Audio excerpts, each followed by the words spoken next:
Hello दोस्तों। मेरी बहन सबा सुबह थोड़ी सी सेहतमंद थी और उसका भरा हुआ जिस्म था।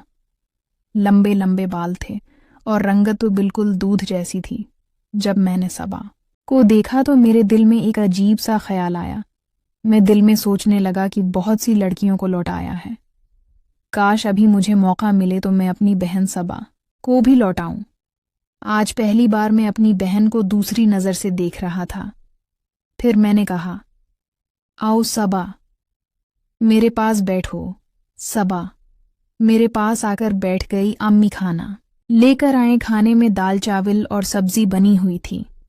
हम ज्यादातर दोपहर के वक्त यानी लंच टाइम में चावल ही खाते थे।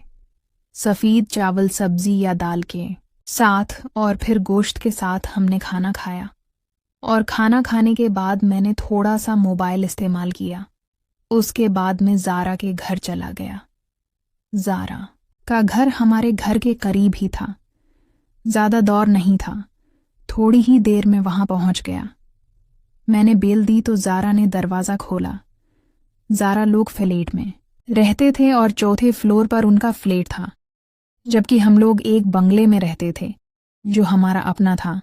मेरा ख्याल है पैसों में भी हम उनसे ज़्यादा अमीर थे। ज़ारा ने जैसे ही दरवाज़ा खोला, मैं अंदर दाखिल हुआ। मैंने देखा कि ज़ारा ने अजीब कस्म का ड्रेस पहना हुआ था, जो रात को आमतौर पर लड़कियां पहनकर सूती हैं। नाइट सूट टाइप का था और नर्म व मुलायम कस्म का लिबास था, जिससे उसका आगे का हिस्सा पूरा मुझे साफ नजर आ रहा था। ऐसा लग रहा था कि उसने अंदर से कुछ भी नहीं पहना हुआ। मैं जाकर सोफे पर बैठ गया और फौरन फ्रिज से जूस निकाला और 2 जूस के गिलास लेकर आया। ज्यादा गर्मी भी नहीं थी और ज्यादा सर्दी भी नहीं थी। मुलाजिला मौसम था। फिर हम लोग बातें करने लगे। मैंने कहा, बताओ ज़ारा, तुम्हें क्या काम था? तुमने इतना अर्जेंट मुझे बुलाया। तो उसने कहा, आराम से जूस पियो, फिर काम भी बताती हूँ। ज़ारा आराम से जूस पीने लगी और थोड़ी देर में जूस खत्म हो गया।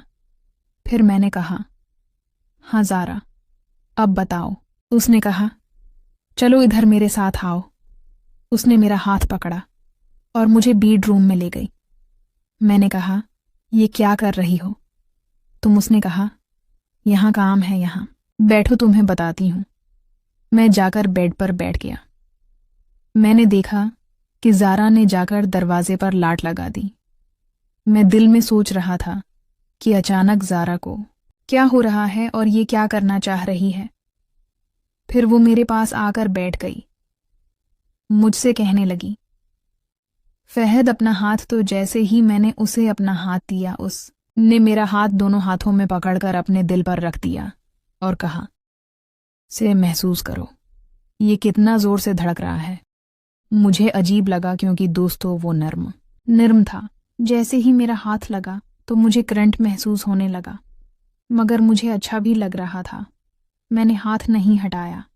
मैं उससे थोड़ा सा आगे पीछे करने लगा। मैंने कहा, हाँ यार, ये दिल तो बहुत जोर जोर से धड़क रहा है। क्या बात है ज़ारा, सब खैरियत तो है ना?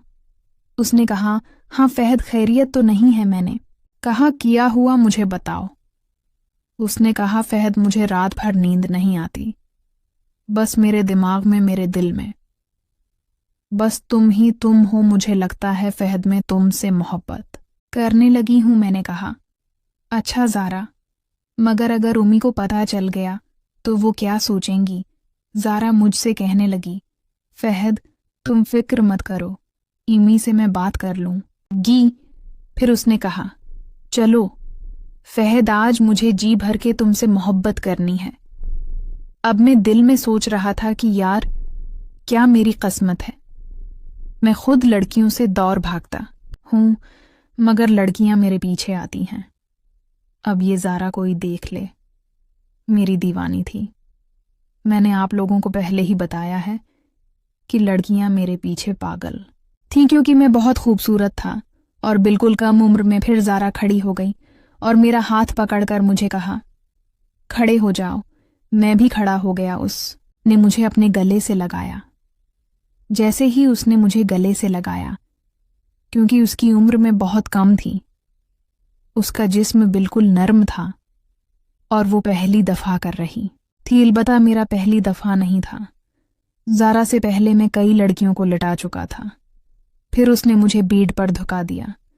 मैं जैसे ही बेड पर गया, वो मेरे ऊपर चढ़कर बैठ गई और कहने लगी, बड़ी मुश्किल से तुम मेरे हाथ चढ़े हो। फिर उसने वो सब कुछ करना शुरू किया जो आप लोग समझ रहे होंगे। मैं परेशान था क्योंकि ज़ारा जो काम कर रही थी बड़ी महारत से कर रही थी।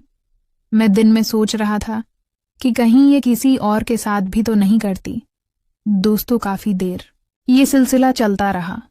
तकरीबन 1 घंटे तक हम लोग खेलते रहे। 1 घंटे के बाद हम लोग रूम से बाहर आए। उसने कहा कि यहाँ बैठो, तुम्हें और जूस पिलाती हूँ। तो वो 2 जूस के गिलास मजीद लेकर आई और फिर हम बैठ गए। जूस पिया। तकरीबन हम लोग 30 मिनट तक बातें करते रहे। उसके बाद उसने कहा, फहद दोबारा चलते हैं रूम में। मैंने कहा, नहीं, मैं थक गया हूँ और उम्मी भी आ जाएंगी। उसने कहा, उम्मी अभी नहीं आएंगी, वो मगरिब के बाद आएंगी। फिर उसने मेरा हाथ पकड़ा और दोबारा मुझे रूम में ले गई। इस बार जो उसने किया, मेरे तो होश ही ठिकाने लग गए। ऐसे तरीकों से वो कर रही थी कि मैं हैरान था। मुझे कुछ करने की ज़रूरत ही नहीं पड़ रही थी। सब कुछ वो खुद ही कर रही थी। क्योंकि हमारा दूसरी दफ़ा था, इसलिए थोड़ा और लंबा चला। हम तकरीबन 1.5 घंटे तक खेलते रहे। इसके बाद हम लोग उस काम से फारिग हो गए। फिर मैंने कहा कि अब मुझे घर जाना है। मुझे घर के लिए कुछ सामान वगैरह भी ख़रीदना है, वरना मेरी अम्मी मुझे डांटेंगी। ज़ारा, तुम्हें तो पता है कि मेरा कोई भाई नहीं है। एक दोस्त है, वो रसू चलाता है। वो मेरा बहुत पुराना दोस्त है। जब वो मेरे पास गाड़ी बंगला कुछ भी नहीं था तो मुझे कहीं भी आना जाना होता तो उसको कॉल करता और सो लेकर आता था। मैं घर पहुंचा तो अम्मी ने कुछ मुझे पैसे दिए और कहा कि सामान ले लो। मैंने 2 किलो चिकन ले आया और सब्जी वगैरह भी ले आया, धनिया, पुदीना, प्याज वगैरह और टमाटर वगैरह भी लेकर घर पहुंचा। तो मैंने देखा कि मेरी बहन सबा बहुत तैयार होकर बैठी थी। आज मैं ज़ारा के साथ खेल कर आया था तो मेरा दिल कर रहा था कि रात को अपनी बहन के कमरे में जाऊं। मेरी अम्मी अलग रूम में सोती थी, मैं अलग रूम में होता था और मेरी बहन सबा का अपना अलग रूम था। अब मेरा रात होने का इंतज़ार था कि रात हो तो अपनी बहन के कमरे में जाऊं। रात के 9 बजे थे। अम्मी ने कहा, जाओ टेबल पर मैं खाना लगा रही